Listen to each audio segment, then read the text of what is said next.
Last year, I visited the Museum of the European Union. I was in Brussels visiting a friend, and he, a Brexiteer, in case you're wondering, took me there as it was, as he described it, propaganda. Laughably, there was actually an exhibition there at the time, warning of the dangers of propaganda. This was last summer, almost a full 2 years after the referendum, and the one and only reference to the vote was at the very end of a great long line of photographs of happy Europeans being welcomed into the fold as their countries became absorbed into the Borg. The final photograph was of a miserable-looking young woman with her face painted like the EU flag. Underneath were the words, "You broke our star." That one photograph spoke volumes of how shocked they were. They were so bewildered that photograph was all that they could manage after 23 months to try to make some sense of the vote. So if you're getting the impression that Europeans hate us, in Brussels at least, you'd be right. So this is where we are. We broke their star, and consequently, on an emotional level, they're gunning for us. But it's not just the dreamers who are after us, because we broke more than their star. We interrupted their journey towards globalism.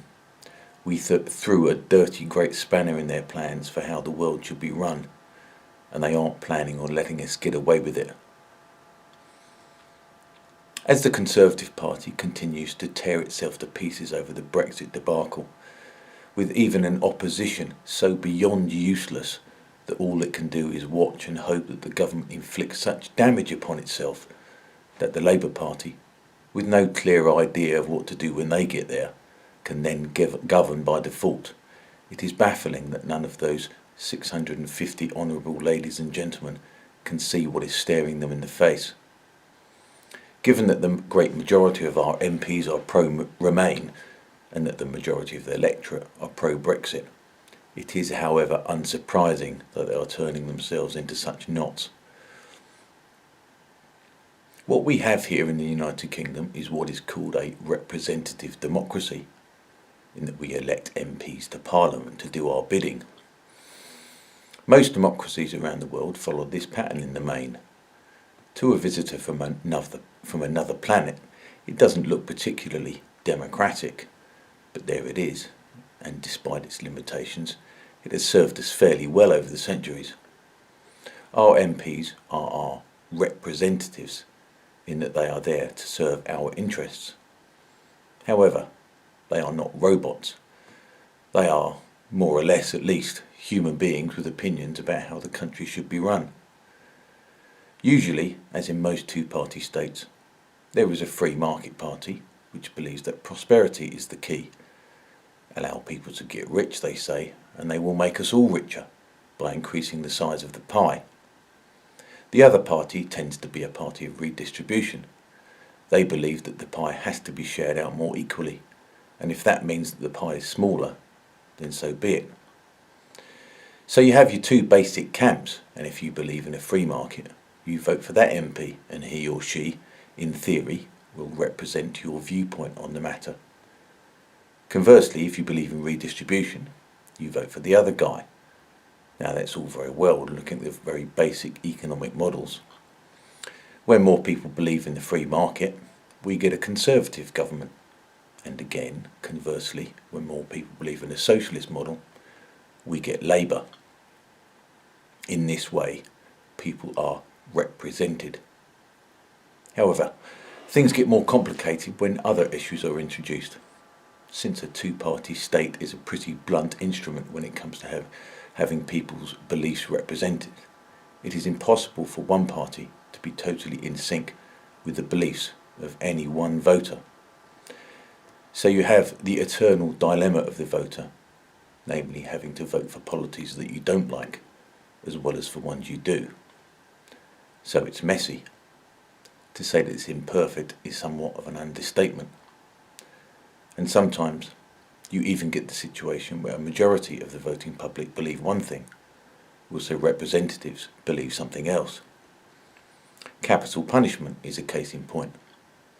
It's accepted that if there were to be a referendum as to whether we should have the death penalty, the people of this country would vote for it. The MPs, however, believing that, well, what? That they know better? Perhaps because they are in possession of facts that the general public are not?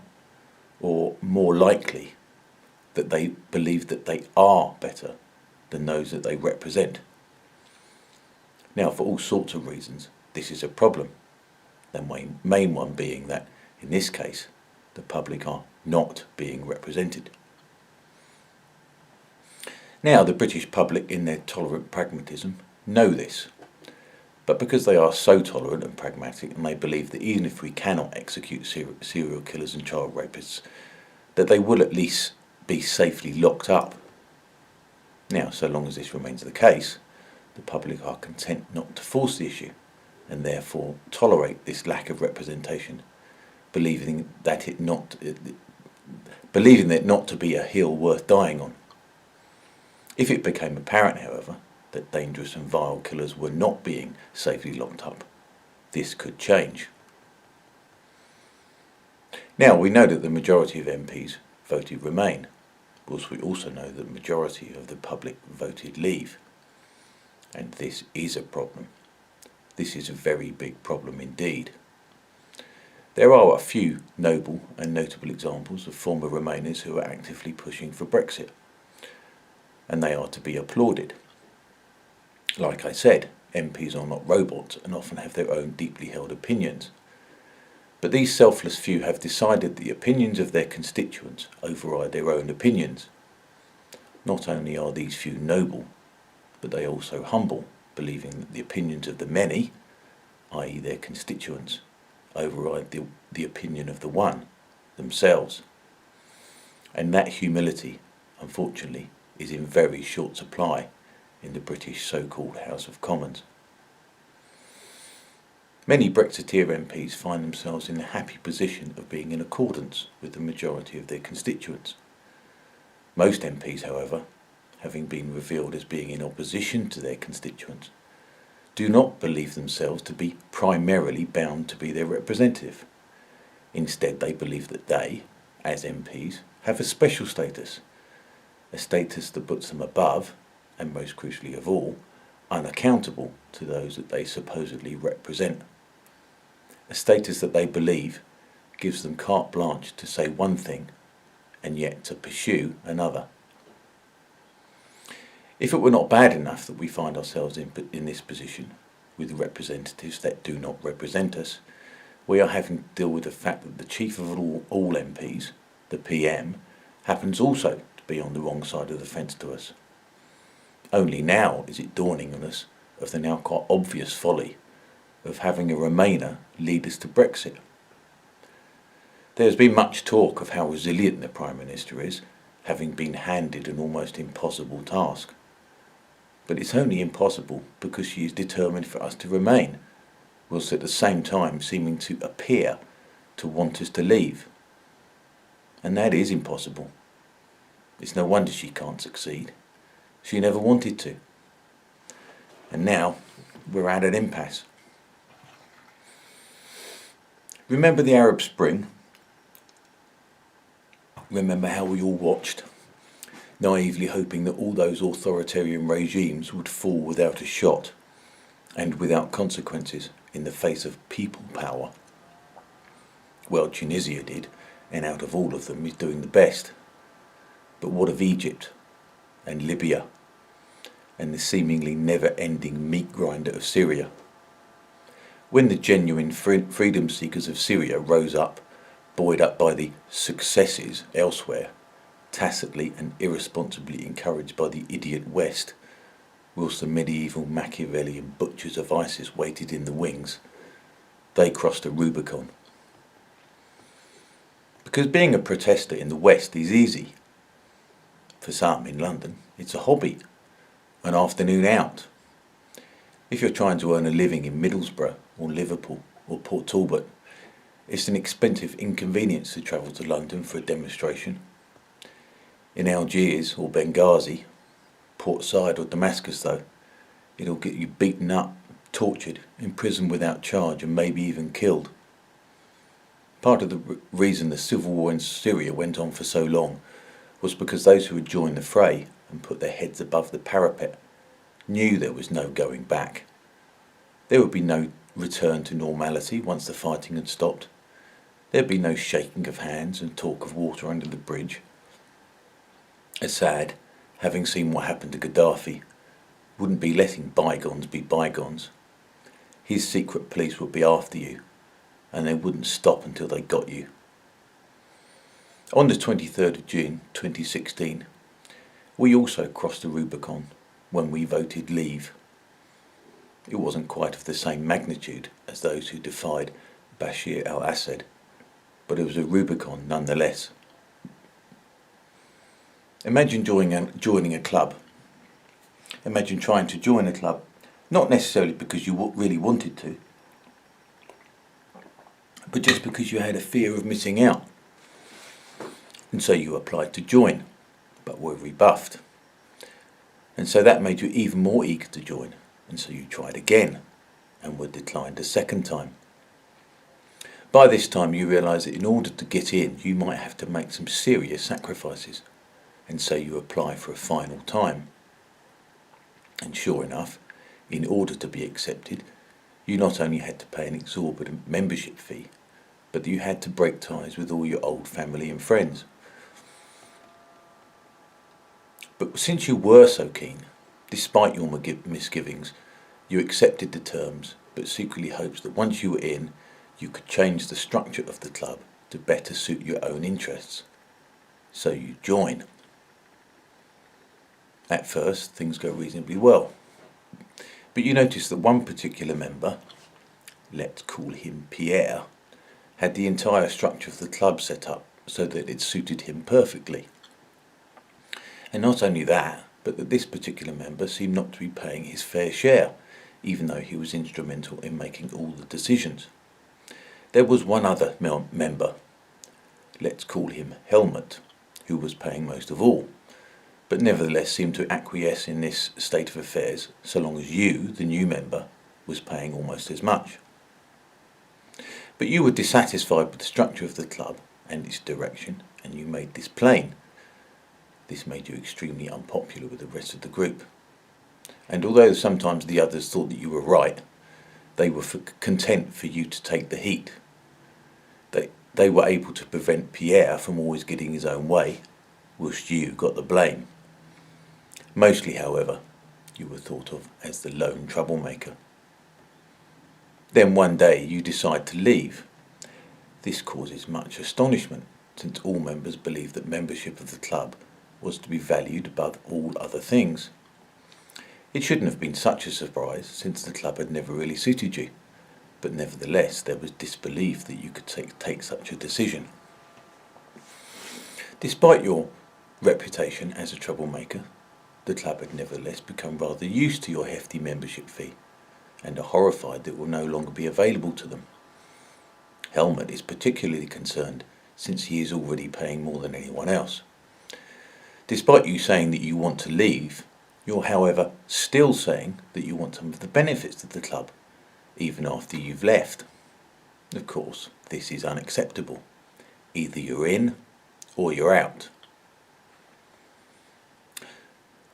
So although they can't stop you from leaving, but because they now know that although you want out, and although it is still unacceptable for you to retain some of the advantages of membership without actually being a member, they don't want to do without your money, and so they devise a way of making you pay to leave, without you having any say in the way the club is run. This way of making you pay, this deal, has the added advantage of making it plain to some of the other members who may also be thinking of leaving, that it would not be in their interests. So this deal just has to be as bad as possible for you, so that any other members would have to be crazy even to contemplate leaving. By this stage, it's not even about the money, although that is always useful. The main purpose of this deal is either simply to humiliate you, the leaving partner, or to force you to reconsider leaving at all. If you do leave, on their terms, and they know that although you still want to leave, you still cravenly desire to keep some of the benefits. They get your money, you still have to abide by the rules, and yet you will never have any say in how those rules are formulated. They win.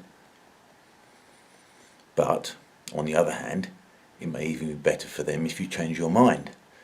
Because if you do change your mind, the likelihood of you ever being able to complain or change anything about anything ever again is extremely unlikely. They win. In fact, even if you do change your mind, it's even possible they may change the conditions of you rejoining, just to turn the screws a little further. They win again, and you lose. Big time. There is one way, and one way only, in which you won't lose, and that is to leave, as friends, but without any ties whatsoever. So when we crossed our Rubicon, when we voted leave, at that moment there was no turning back.